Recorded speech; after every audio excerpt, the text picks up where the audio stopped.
తెలంగాణ కాంగ్రెస్లో 5 కమిటీలను కాంగ్రెస్ అధిష్టానం ఏర్పాటు చేసింది. 22 మందితో రాజకీయ వ్యవహారాల కమిటీ, 15 మందితో సలహా కమిటీ, 7గురితో డీలిమిటేషన్ కమిటీ, 16 మందితో సంవిధాన్ బచావో ప్రోగ్రాం కమిటీ, 6గురితో క్రమశిక్షణ చర్యల కమిటీలను నియమిస్తూ ఏఐసీసీ ప్రకటించింది. 15 మందితో advisory committee Meenakshi Natarajan, CM Revanth, PCC chief Mahesh, VH Keshava Rao, Jana Reddy ఇతరులను నియమించింది.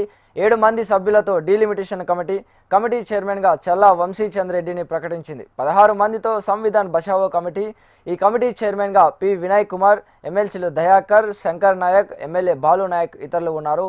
6 మందితో క్రమశిక్షణ సంఘం, ఈ కమిటీ చైర్మన్గా ఎంపీ మల్లు రవి, శ్యామ్ మోహన్, వైఎస్ చైర్మన్లను పీసీసీ కార్యవర్గం ప్రకటించింది.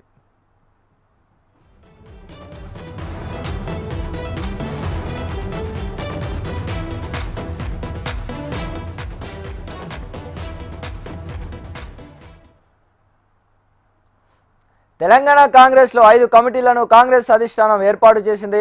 22 మందితో రాజకీయ వ్యవహారాల కమిటీ, 15 మందితో సలహా కమిటీ, 7గురితో డీలిమిటేషన్ కమిటీ, 16 మందితో సంవిధాన్ బచావో ప్రోగ్రాం కమిటీ, 6గురితో క్రమశిక్షణ చర్యల కమిటీలను నియమిస్తూ ఏఐసీసీ ప్రకటించింది. 15 మందితో advisory committee Meenakshi Natarajan, CM Revanth, PCC chief Mahesh, VH Keshava Rao, Jana Reddy ఇతరులను నియమించింది. 7 మంది సభ్యులతో డీలిమిటేషన్ కమిటీ, ఈ కమిటీ చైర్మన్గా చల్లా వంశీచంద్రెడ్డిని ప్రకటించింది.